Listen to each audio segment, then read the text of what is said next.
Welcome back to CBS Sports HQ, where the annual Run for the Roses is here. The 151st Kentucky Derby gets underway this evening from the beautiful Churchill Downs, which you're taking a look at now. The 2025 Kentucky Derby will feature a 19-horse field with the post time scheduled for 6:57 p.m.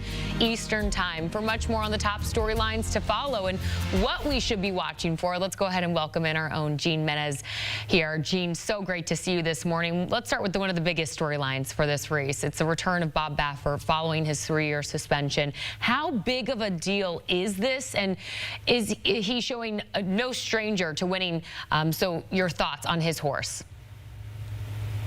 So it's a big deal. He is tied for the most wins by a trainer in Kentucky Derby history all time with 6. He actually had 7. His horse had crossed the finish line first 7 times, but you remember in 2021, Medina Spirit, who won the Kentucky Derby, failed a post-race exam.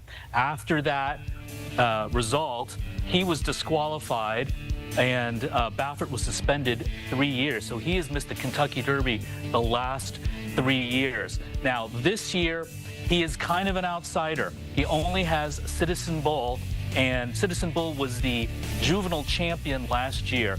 But this year, Citizen Bull hasn't progressed as a 3-year-old. He also is buried on the rail with the #1 post. No horse since 1986 has won the Kentucky Derby from the #1 post. Now, Baffert had another horse, Rodriguez, the Wood Memorial winner, entered earlier this week, but Rodriguez suffered a minor foot bruise and he was taken out of contention for the Kentucky Derby, and he will point to the Preakness. So trainer Bob Baffert really is kind of a fringe player in his return to Kentucky Derby 151. All right, yeah, and we'll see if history is made after that note about post 1. Let's get to some concerns that there is surrounding betting favorite right now, #8 Journalism, about the size of the field. Do you have any insight on that? So Journalism is a horse who runs mid-pack, not on the pace and not a closer. And whenever you're not necessarily on the pace, you're kind of at the mercy of trip. You have to make your way around, through, or inside horses. And that's what Journalism does. Now, listen, he's 4 for 5 in his career. He's managed fields, managed to do that all the time. He's won 4 in a row. The problem is that he has faced 5 horse fields in his last few races. I think he's only in his 4-win winning streak. He's only faced 23 horses total, and he'll face 18 on Saturday in the Kentucky Derby alone.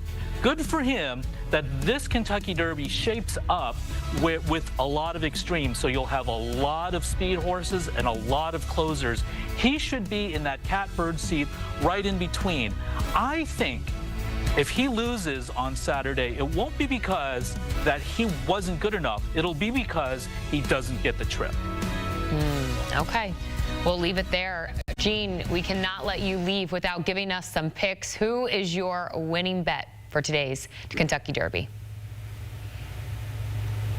So prior to Thursday, Santa Anita Derby runner-up Baeza was not in the Kentucky Derby field, but after Bob Baffert's Rodriguez had to be scratched from the race, Baeza drew in, and now Baeza will be my top pick for the Kentucky Derby. This is a horse who's lightly raced. He's only raced 4 times. He's been fast, though. He's improving. He also finished second to Journalism in the Santa Anita Derby, and you might wonder, well, why wouldn't you take Journalism over Baeza in the Kentucky Derby when he already beat Baeza a month ago? And the reason is this. If you watch the Santa Anita Derby from a month ago, Baeza had to confront the leader, Citizen Bull, because he was afraid that Citizen Bull, whose reputation at that point was very strong, would get away from the field. So So Baeza had to move early. That allowed journalism to pass them on the outside. On Saturday in the Kentucky Derby, I actually don't think that Baeza will have to make that early move. From the outside, he's going to be leaving from post number 19. I think he'll be out in the clear. He'll be able to see what's happening on the inside. I expect him to move up on the turn, and I expect him to get the jump on journalism down the stretch and be right there at the wire. Gene, you're kind of selling me on that. I might have to place that ticket there. Great insight. Lastly here, do you have I hear you have an Exacta for us. Explain kind of what that bet is and who you're picking.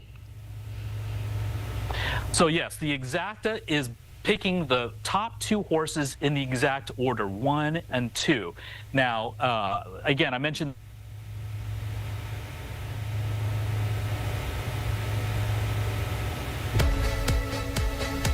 All right, it looks like we're having some technical difficulties with Gene.